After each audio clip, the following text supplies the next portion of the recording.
Hello there. Right, this is my MG ZT-T. Okay, the same also applies to a Rover 75 Tourer and partly to the MG ZT and the Rover 75. There's quite a common problem of water leaking into the boot area. Now on the saloons, okay, so the ZT and 75 comes in through the rear lights and through the boot. Obviously on the Tourer and the ZT-T it's slightly different because they haven't got a boot as such. Okay, so what tends to happen is just behind the rear bumper you have these black vents, but it sometimes leaks in around there, and also the trim line on the outside of the car here leaks in through there as well. Okay, so you need to remove the rear bumper. Okay, I've also got another video showing you how to do that. Okay, and what I'm going to do is pop out these black vents. I've also going to take out the white plastic bit that holds the bumper on. Okay, it doesn't tend to leak through there, but as the hole comes straight through, there's no harm in taking out, it's only 4 bolts, sealing them as well. And then underneath there then is some plastic, 2 plastic screws for the side trim, just for there. Undo those 2, and the rest then clips on. I will advise you first though, to buy some more of these clips. Okay, because they will snap off, as you can see. So you need to pop them out of the car as well carefully. If you kept wondering, this is on the car because it was raining when I took this off, and I've just covered over the holes so more water doesn't leak into the boot. Okay, so the water tends to leak in. It sits just in the bottom there on both sides, but also then it makes its way down into the spare wheel well. There's not much in here, okay, but as you can see, a swimming pool is forming. So first things first, I've already taken off the driver's trim. Let's take off the passenger one. Okay, so that's the 2 bolts undone. Quite simple. Just a 10mm socket. They're not done very tight, so, and the 2 rubber washers. Okay, then you can push the trim through. Okay, I've just pulled it through there. The one has popped off already. There it is. It sits in there. The other one's attached. Now, the rest now I just clipped on, so you need to very carefully just slightly pull it away. The chances are the clips are going to snap. What you don't want to do is snap your bit of trim.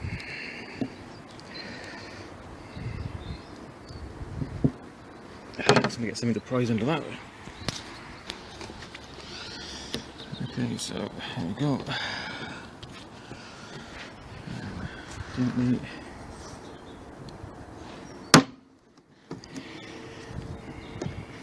As you come off, they just snap off. So I did get some of these clips off eBay, but also noticed Rimmer Brothers also sell them as well. They were just slightly cheaper on eBay once you took into account the postage and packing. Okay, and so the final one is off.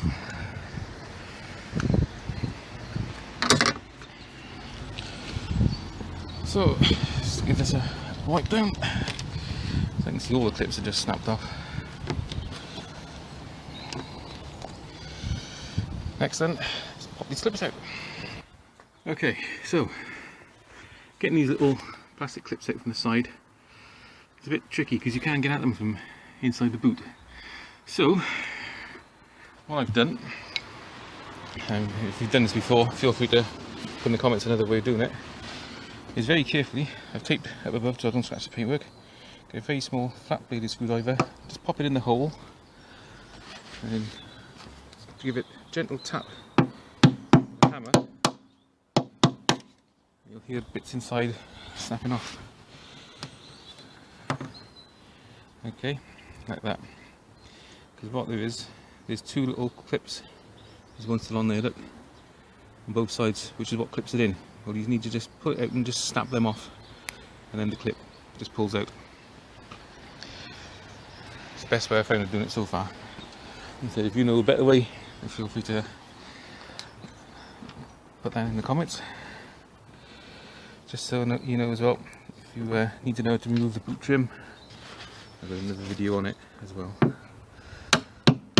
I suppose, as I mentioned in that, there's a good time to mention to, if you like it, hit the like button, subscribe. I've got more videos on the way because it's a bit of a project going on this car at the moment. Having all the new rear suspension, all the brakes, the handbrakes, so I'll be filming a lot on that. So it could be some useful information for you, or if you just like following people fixing cars. And like I said, feel free to like and subscribe. So it's quite difficult doing this with one hand. You definitely need two. I'll come in the back. Okay, so that's all the clips out now on both sides. I give the area a good wipe, because let's face it, you never clean behind it, do you?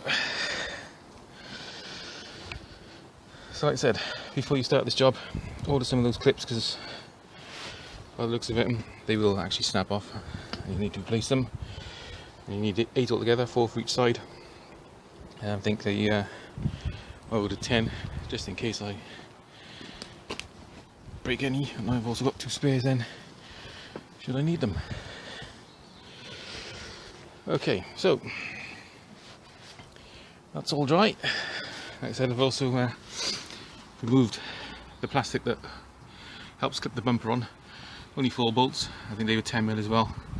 Undo them, pull them away. I said I've now noticed a leaking from there when I tested it, but as I'm here, got the sealant out, I might as well seal them as well. Next then is to remove this black vent, couple of taps along the top, and just pops in and pushes into the boot. Okay, so these blank vents, like I said, the only clip I pull it by hand, didn't need any tools. I mean, you might need a little screwdriver just to prise the those clips there underneath so they pop through. And this looks like a rubber seal on there. I'm assuming that perhaps the seal perishes, and maybe that's why people's get leaks coming in. Mine actually doesn't leak through there. It was just that trim line, but as this is a common place for leakage, and like I said, I'm sealing it all anyway, I might as well do this now rather than have to take it all the boot apart again in the future. Like I said, there's a nice rubber seal and it's quite spongy, so like I said, my guess is that seal goes hard, and that's when the water gets in. I might be wrong, who knows, but anyway, time to get some sealant. Okay, so there we go, sealed the vent. I've done it inside as well, so that, just to make sure. Like I said, it's not actually leaking in through the vent there on my car, but it could in the future. Seal perishes maybe. Okay, next then, I'm going to put on the bumper supporter. Oh, just 4 bolts. Okay, I think I said earlier they were 10mm, they're actually 8mm. Okay, so it just sits on there like that. And what I'm going to do, like I said, it didn't leak in through here neither. As a preventative measure, just going to put a bit of blob of sealant on the bottom of the screws or the bolts and bolt it up. Okay, so here we go. The bumper bracket is back on. They don't do it very tight, you need to nip them up. Like I said, they're all sealed now, so it shouldn't leak in through there if it does. Right, onto here. Now, what I'm going to do with this, okay, this end one here dropped off. I'm assuming it just gets bonded onto the trim there, but you have to go in a certain position by the looks of it, because otherwise the holes don't line up. So it's going to take a bit of fiddling on that one, I think.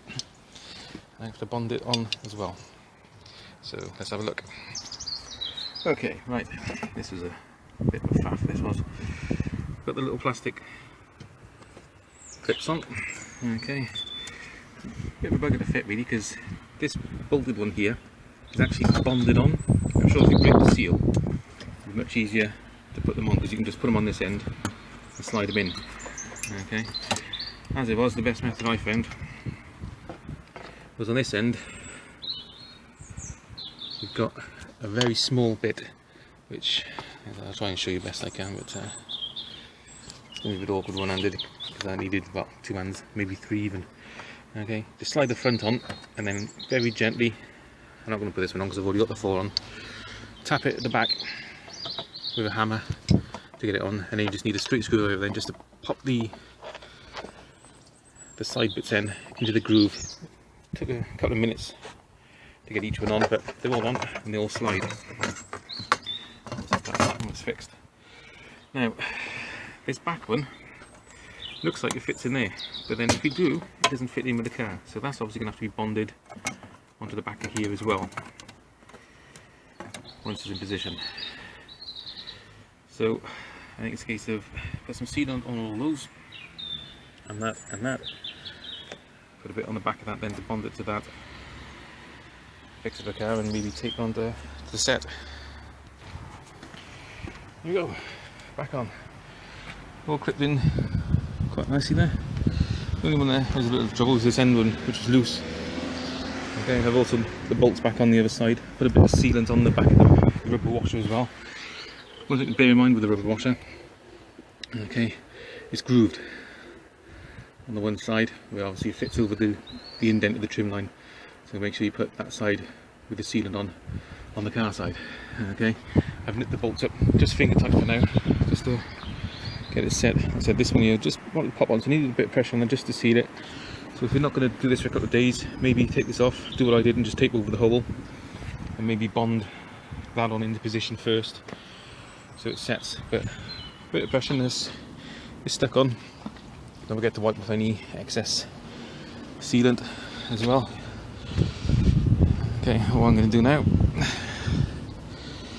is I'm just going to put a bit of masking tape on there, I think, just to keep a little bit of pressure on there so it sets. There you go. So there you go. Hopefully that'll stop having a swimming pool forming in the back. So top trim line, the bumper bracket and the back vent. And known for water leaks. And I would do the same on the other side. Hope you found this helpful. If you did, then please like it, subscribe, do all the necessaries. Thanks for watching. See you again.